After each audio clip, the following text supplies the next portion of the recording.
그들이 베드로와 요한이 담대하게 말함을 보고 그들을 본래 학문 없는 범인으로 알았다가 이상히 여기며 또 전에 예수와 함께 있던 줄로 알고 또 병 나은 사람이 그들과 함께 서 있는 것을 보고 비난할 말이 없는지라 명하여 공회에서 나가라 하고 서로 의논하여 이르되 이 사람들을 어떻게 할까? 그들로 말미암아 유명한 표적 나타난 것이 예루살렘에 사는 모든 사람에게 알려졌으니 우리도 부인할 수 없는지라. 이것이 민간에 더 퍼지지 못하게 그들을 위협하여 이후에는 이 이름으로 아무에게도 말하지 말게 하자 하고 그들을 불러 경고하여 도무지 예수의 이름으로 말하지도 말고 가르치지도 말라 하니 베드로와 요한이 대답하여 이르되 하나님 앞에서 너희의 말을 듣는 것이 하나님의 말씀을 듣는 것보다 옳은가 판단하라. 우리는 보고 들은 것을 말하지 아니할 수 없다 하니 관리들이 백성들 때문에 그들을 어떻게 처벌할지 방법을 찾지 못하고 다시 위협하여 놓아주었으니 이는 모든 사람이 그 된 일을 보고 하나님께 영광을 돌림이라. 이 표적으로 병 나은 사람은 40여 세나 되었더라. 샬롬, 6월 27일 화요일 큐티 말씀 함께 보겠습니다. 오늘은 하나님 말씀만 따르는 담대한 복음 전도자, 이런 제목으로 말씀을 묵상하겠습니다. 사내들인 공의회에서 신문을 당하게 된 베드로와 요한이 담대하게 말하는 모습을 보고 그곳에 모인 유대 지도자들은 놀라움을 금치 못했습니다. 우선은 사도들이 용기 있게 말했기 때문이었고, 랍비 학교에서 교육을 받지 못한 이들이 논리정연하게 대답하는 모습을 보면서 예수님의 권위와 능력이 그들에게 나타나고 있다고 생각했을 것입니다. 또한 40년 이상 걷지 못하고 성전 문에 앉아서 구걸하던 사람이 이제는 병고침을 받고 그들 앞에 서 있다는 사실은 사도들의 주장이 옳다는 것을 보여주는 그야말로 살아있는 증거였습니다. 게다가 병자가 치유된 모습을 보고 하나님께 영광을 돌리는 백성들이 두려웠기 때문에 유대 종교 지도자들은 당황하고 고민했고 또 두려워했습니다. 이런 상황 속에서 유대 지도자들은 베드로와 요한을 공회 밖으로 나가라고 명령한 다음에 서로 의논하게 됩니다. 사도행전 4장 16절로 17절 말씀입니다. 이 사람들을 어떻게 할까? 그들로 말미암아 유명한 표적 나타난 것이 예루살렘에 사는 모든 사람에게 알려졌으니 우리도 부인할 수 없는지라.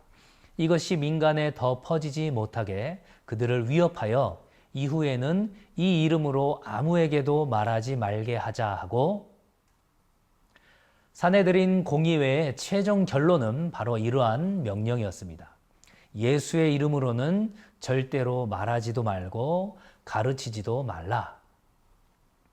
그들이 사도들을 위협하고 경고한 것은 사도들의 설교와 이적으로 백성들에게 예수님의 십자가 죽음과 부활이 계속 전파될 경우에 그를 십자가에 못 박게 한 자신들의 책임에 대한 비난과 분노가 쏟아지게 될 것을 두려워했기 때문입니다.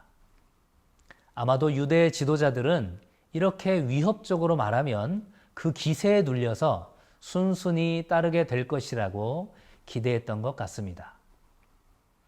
그러나 베드로와 요한은 그러한 기대와는 달리 더욱더 담대하게 그들의 믿는 바를 말합니다. 사도행전 4장 19절로 20절입니다. 베드로와 요한이 대답하여 이르되 하나님 앞에서 너희의 말을 듣는 것이 하나님의 말씀을 듣는 것보다 옳은가 판단하라. 우리는 보고 들은 것을 말하지 아니할 수 없다 하니, 종교 지도자들은 그들의 권위를 앞세워서 사도들을 윽박지르고 억누르려고 했지만 베드로와 요한은 그들의 권위보다 위에 있는 하나님의 권위에 복종하고 순종하겠다고 말하고 있는 것입니다.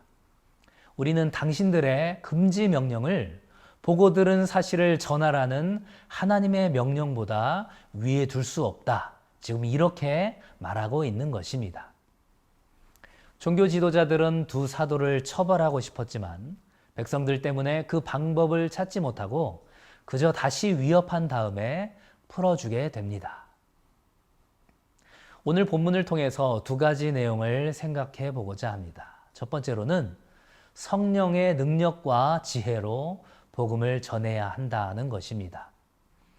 종교 지도자들이 확인한 것처럼 베드로와 요한은 정식 랍비 교육을 받지 못한 사람들이었습니다. 하지만 그들의 말은 세상의 그 어느 랍비보다도 짜임새가 있고 논리적이었습니다. 이것이 가능할 수 있었던 것은 최고의 지혜자이신 성령의 능력과 지혜로 복음을 전했기 때문이었습니다. 우리가 전해야 할 말을 미리 준비해야 한다고 베드로 사도는 말하고 있지만 이 역시도 성령 하나님의 인도하심을 따라서 해야 한다는 사실을 오늘 본문을 통해서 우리는 확인할 수 있습니다. 두 번째는 성령님이 함께 하실 때 복음 전파의 장애물을 극복할 수 있다는 것입니다. 공회원들은 베드로와 요한을 다시 불러서 협박하고 위협하며 그들을 압제하려고 했습니다. 예수의 이름으로 말하지도 말고 가르치지도 말라 이렇게 명령을 하죠. 그러나 베드로와 요한은 이러한 복음 전파의 장애물을 담대하게 맞서서 하나님의 권위에 순정하겠다고 선포하고 있습니다. 도대체 이러한 용기와 침착함이 어디서 나온 것일까요? 사도행전에서는 믿음의 사람들의 모습을 설명할 때 지속적으로 사용하는 표현이 있습니다. 바로 성령이 충만하여 라는 표현입니다. 성령 하나님이 나의 지식과 감정과 의지를 온전히 인도하시도록 내어 맡기며 의지하는 그 모습 속에서 자연스럽게 나온 반응이 이와 같다는 것입니다.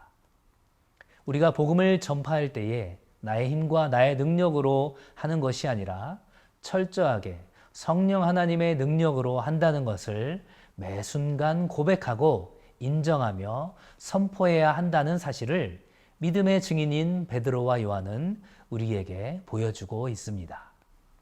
사랑하는 성도 여러분, 성령 하나님께서 우리와 늘 함께 하시지만 우리는 종종 그러한 사실을 깨닫지 못할 때가 있습니다. 우리 앞에 놓인 상황과 우리의 감정을 의지하지 말고 말씀으로 약속하신 대로 성령 하나님께서 늘 우리와 함께 하신다는 사실을 고백하고 경험하는 가운데 복음 전파의 장애물을 극복하게 되기를 간절히 소망합니다.